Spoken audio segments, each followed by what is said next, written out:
Vous écoutez le journal du télétravail, le podcast du magazine Management qui vous aide à mieux télétravailler. Je suis Lomique Guillot, rédacteur en chef du magazine Management, et aujourd'hui en audio, nous allons parler de management visuel. C'est parti. C'est le journal du télétravail.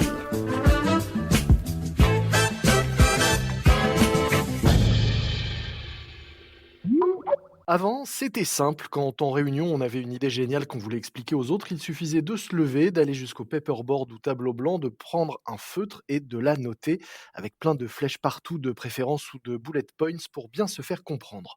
Mais voilà, avec le télétravail, le travail en mode hybride, le mélange de présentiel et de distanciel, comment retrouver cette forme de collaboration visuelle facilement? Eh bien, c'est ce que propose Ubiquet, start-up spécialisée dans les outils collaboratifs, née au sein de l'Université de technologie de Compiègne. Et j'ai justement le plaisir d'accueillir aujourd'hui Julien Bélanger, directeur du développement d'Ubiquet, pour nous expliquer tout ce qu'ils font. Bonjour Julien. Bonjour. En gros, l'idée de départ, du BK, c'était de remplacer les post-it et les tableaux blancs par leur équivalent numérique. Mais alors que vous existez depuis 2015, est-ce qu'on peut dire que le confinement, l'année dernière, a donné un grand coup d'accélérateur à votre business et à la solution que vous proposez? Oui, tout à fait, hein, pour, revenir, très rapidement, hein, sur l'historique du Wiki, on avait commencé par, J'ai dit Ubiquet, mais c'est Ubiki. tout à fait, oui, moi je dis Ubiki, il y a pas mal de clients qui le prononcent autrement, ça peut prêter à confusion, on est d'accord, il y a pas de problème là-dessus, on répond aux 2 noms. D'accord. Voilà, donc je vous disais, hein, au départ, on était effectivement là pour remplacer, le tableau blanc traditionnel en présentiel. Mmh. Donc on a, à travers les travaux de recherche que vous évoquiez à l'UTC, on a utilisé des grandes surfaces tactiles, des grands écrans tactiles pour, digitaliser ce qui se faisait, traditionnellement en papier avec des post-it tels que tout le monde les connaît. Mais donc au départ, votre idée, c'était d'avoir un tableau blanc numérique, mais dans une pièce où les gens étaient tous ensemble? Tout à fait, avec 2 principales motivations. La première qui était de pouvoir avoir une certaine traçabilité qui est pas offerte par Mmh. évidemment, le papier et la deuxième préoccupation qui était le travail distanciel, pas télétravail comme on l'entend aujourd'hui, mais vraiment multisite avec, un écran tactile, sur un site, aux Mureaux par exemple et un écran, tactile en Allemagne. On synchronisait déjà des contenus distants, mais faits pour que les équipes soient en présentiel autour de ces écrans. Alors l'exemple des Mureaux n'est pas, fortuit puisque, c'est là que se trouve, notamment Ariane Espace. C'est ça qui était un de vos premiers clients? Tout à fait. Plus que clients, ils étaient partenaires même du projet de recherche au tout démarrage. Alors donc au départ, votre solution avait été pensée, vous le disiez, pour répondre à des problèmes liés au multisite notamment, mais en fait, elle s'est avérée totalement adaptée, au télétravail. Effectivement, ces problématiques de multisite nous avaient mis, sur la voie du télétravail. Mmh. On avait par ailleurs déjà une solution, pour accéder à son management visuel depuis son ordinateur à travers un simple navigateur web. La solution était au départ plus là pour, consulter le management visuel à l'issue de la réunion, hein, pour ne pas avoir à se déplacer, voir l'écran tactile, pour consulter les tâches qui nous ont été attribuées. Mais, la solution n'était pas, complètement adaptée à un contexte télétravail. Alors évidemment, l'année dernière, il y a eu une très forte accélération sur le sujet du télétravail et nos équipes techniques ont travaillé, d'arrache-pied pour, mettre à niveau, l'accès navigateur web et pour proposer une solution complètement hybride. On ne pense pas que l'avenir du travail soit, 100 télétravail, on le perçoit vraiment hybride. Alors hybride, c'est vrai que le mot est très à la mode, mais pour nous, ça a vraiment un sens, quoi. C'est qu'on travaille vraiment sur écran tactile en présentiel Mmh. et il y a des personnes qui ne peuvent pas venir, qui sont sur site distant, qui, sont en télétravail justement, qui vont pouvoir se joindre à la réunion à travers un simple navigateur web. Mais le côté présentiel reste essentiel dans notre produit, hein, avec, la dimension, compréhension à travers, des gestes, effectivement des objets, colorés que l'on manipule en management visuel. Cette dimension reste essentielle dans notre façon de percevoir les choses. Alors concrètement, est-ce que vous pouvez nous dire, à quoi sert, votre solution? Comment, vos clients actuels, l'utilisent? Qu'est-ce que ça leur apporte? Qu'est-ce qu'ils font avec? Alors, on fait plusieurs choses. Le premier sujet, c'est de transmettre de l'information à travers le visuel. Mmh. On a beaucoup d'outils aujourd'hui qui nous permettent d'échanger verbalement, de travailler en temps différé sur des documents, partagés.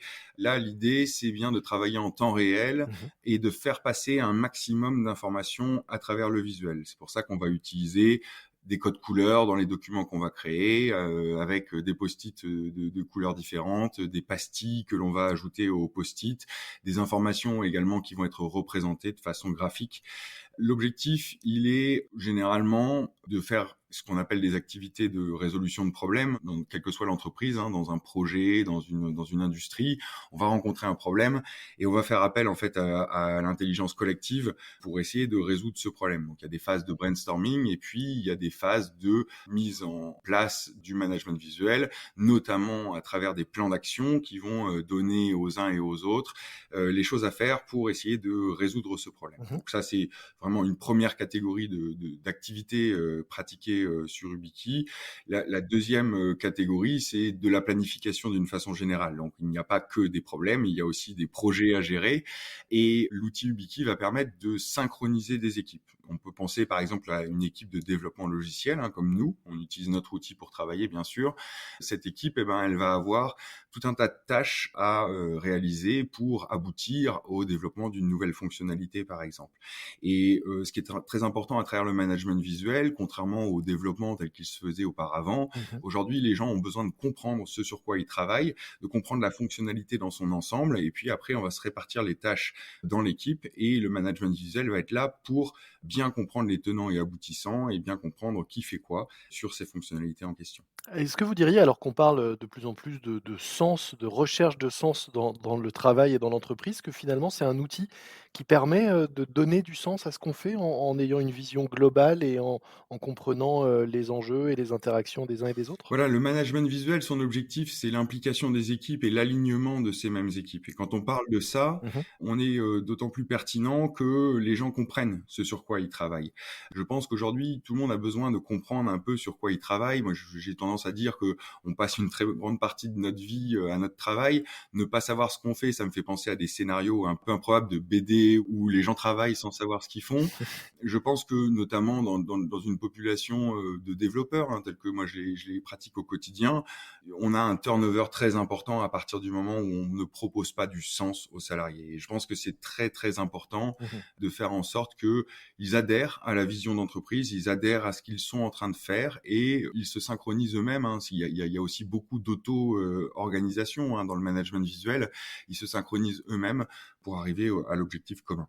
Et est-ce que ça a aussi un rôle à jouer en termes d'esprit d'équipe, d'animation, d'équipe? Vous parlez de management visuel à une époque où on se voit plus beaucoup ou moins qu'avant, où on se croise, où on se voit par, écran interposé. Est-ce que ça aussi, ça permet de créer du lien, d'utiliser ce type d'outils? Ce qui est assez flagrant avec l'utilisation du management visuel, c'est que au lieu de dire le retard il est lié à l'autre, le retard il est lié à l'équipe. C'est souvent un constat que l'on fait, c'est de se dire à partir du moment où on a impliqué tout le monde sur la partie planification, répartition des tâches, etc., ben, tout le monde se sent un petit peu responsable du planning notamment que l'on va tenir. Et cette responsabilité partagée crée une sorte d'émulation, alors qu'elle est certes valable sur les périodes de télétravail et de distanciel, mais qui est valable en toutes circonstances. L'objectif, il est clairement de faire en sorte que vraiment les salariés soient partie prenante du projet global. Ça nécessite de faire évoluer sa façon de manager. Hein. On est vraiment sur quelque chose qui est extrêmement participatif. C'est pas fait pour toutes les entreprises. C'est fait pour les entreprises qui ont atteint un niveau de maturité sur ces sujets qui est un peu plus développé. C'est souvent les entreprises qui sont plus à l'aise aussi avec le télétravail parce qu'il y a la responsabilité des uns et des autres est reconnue depuis toujours, quoi. Et justement, quelles sont aujourd'hui les entreprises qui font appel à vous et comment ça fonctionne? Alors, il s'agit d'un abonnement annuel par utilisateur. Mmh. La plupart de nos clients sont aujourd'hui des clients grands comptes parce qu'ils sont souvent plus avancés dans les méthodologies qui sous-tendent le management visuel, hein, que ce soit le lean, l'agilité, etc. Ce sont des choses qui sont présentes dans les grands groupes depuis des années. Hein. Nos clients les plus importants pratiquent ce genre de méthodologie depuis des années. Ceci étant dit, on voit de plus en plus de demandes qui sont issues de PME ou d'ETI qui ont envie d'évoluer là-dessus pour de la gestion des commandes, pour de la gestion de services clients, etc., pour avoir une information plus visuelle et plus facile à consulter. Et vos clients sont dans tous les secteurs aujourd'hui? Alors c'est ça qui est intéressant avec notre produit, hein, c'est qu'à partir du moment où il y a des équipes à synchroniser, Mmh. bah, en fait notre produit fait sens. On a des clients dans l'industrie 4.0, on a des clients également dans la partie construction pour synchroniser les équipes de construction. On a un très très beau chantier à Singapour avec des usines de fabrication de préfabriqués qui sont synchronisées en management visuel avec un chantier de pose de ces éléments de préfabriqués. Vaste chantier et vraiment un très très bel exemple de management visuel. On a également des équipes projets qui vont lancer une nouvelle activité ou simplement des équipes opérationnelles qui font tourner une entreprise. Merci donc, Julien Bélanger. Je rappelle que vous êtes directeur du développement d'Ubiquet ou Ubiki, spécialiste, dans les outils collaboratifs, une start-up née au sein de l'université de technologie de Compiègne et qui a développé une solution innovante de management visuel, Ubiki Office, un logiciel collaboratif de gestion de projet qui permet, notamment de travailler à plusieurs et à distance. Nous mettrons dans les notes de cet épisode un lien vers, la présentation de votre solution pour ceux qui souhaiteraient en savoir plus. Merci. C'est la fin de cet épisode de notre podcast. Vous pouvez, si vous le souhaitez, nous écrire en nous envoyant un mail à l'adresse lejournaldutélétravail@gmail.com. Le journal du télétravail, tout attaché, @gmail.com. Et promis, nous y répondrons très rapidement. Moi, je vous dis à très vite. D'ici là, respectez les consignes, les gestes barrières, soyez prudents et bon télétravail à tous. C'est le journal du télétravail.